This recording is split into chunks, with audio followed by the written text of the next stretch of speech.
Diyos marahay na aga. Sa Tagalog, magandang umaga. At ito na nga, napag-utos na naman tayo ng ating inig kaihan ay pagluto siya ng kanyang favorite na hipon.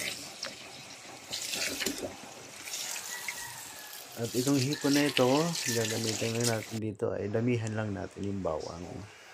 Para marami ang bawang, malasa na siya. Ayan natin sa butter. Ayan, bawang. At yung mekos ko na yan. Pag medyo gumawa na yung bawang, ilagay ko na yung hipon para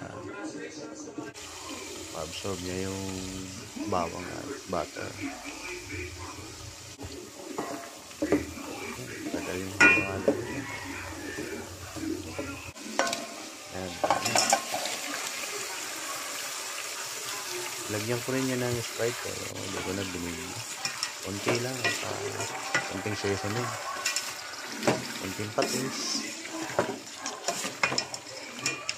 Hindi ko na binili yun. Simpleng luto lang yan. Hipon.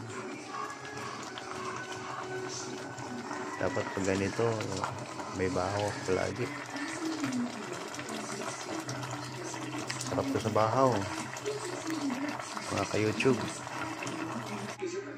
Yun lang at maraming salamat kung nagustuhan mo itong aking video.